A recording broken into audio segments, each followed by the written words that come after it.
Alors, dans cette vidéo, nous allons vous montrer comment nous sommes en train de prévoir une hausse sur cette paire de devises sur la livre sterling contre le dollar canadien.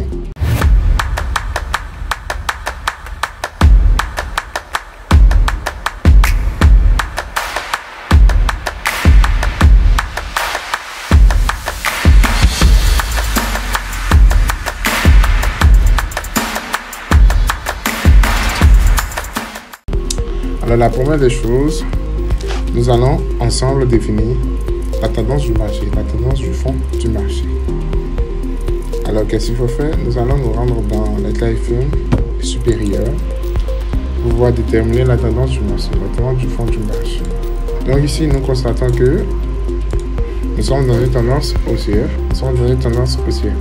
Si vous essayez de voir sur le graphique d'une semaine, vous allez constater que nous sommes dans une phase haussière.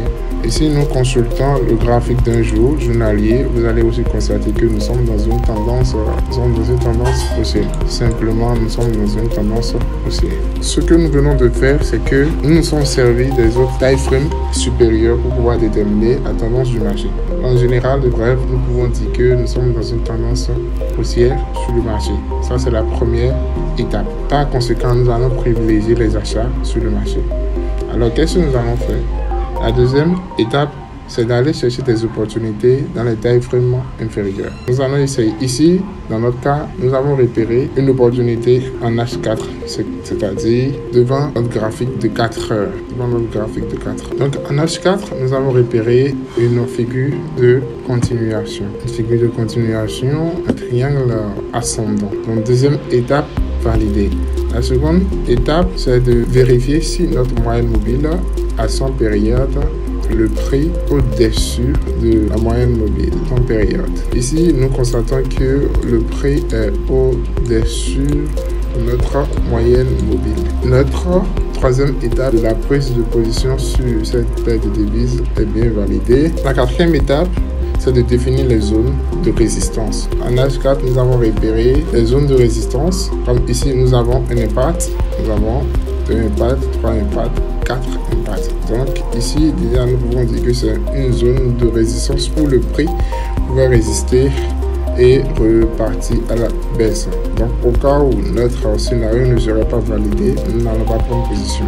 Donc si le prix vient à ce niveau et ne casse pas la zone de résistance en H4, nous n'allons pas prendre position. Alors ici, qu'est-ce que vous pouvez constater? Vous pouvez constater que au niveau de notre zone de résistance, de notre première zone de résistance, la zone institutionnelle, nous constatons que le marché, par le passé, s'est servi de cette zone-là comme une zone de résistance. Ici, à ce niveau, le marché s'est servi de résistance. À ce niveau, le marché a cassé cette zone et est parti à la baisse.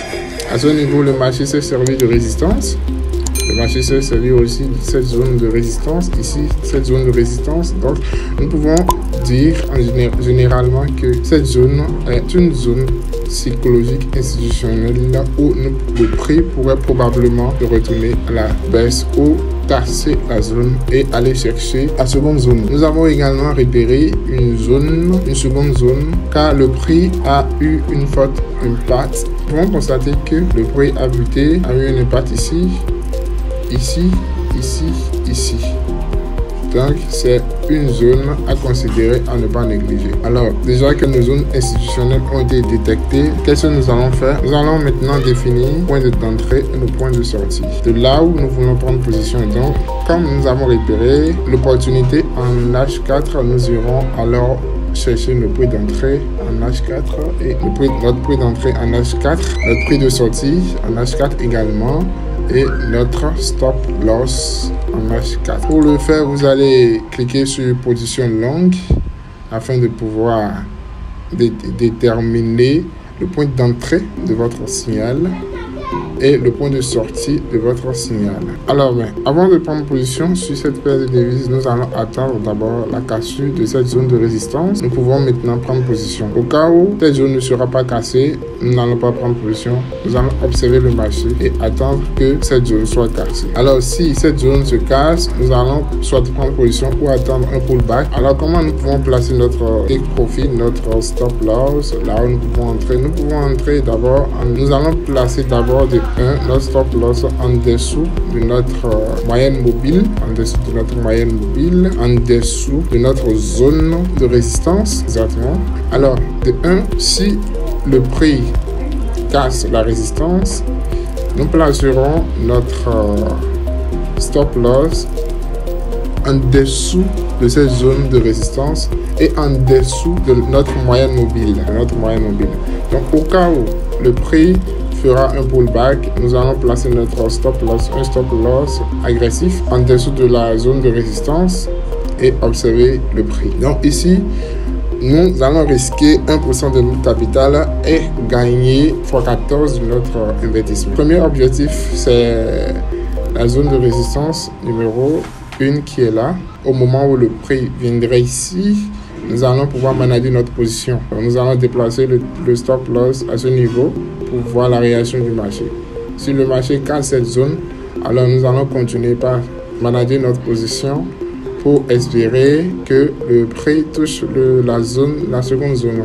Donc, en un mot, tous les éléments sont bien réunis pour la prise de position sur cette paire de devises.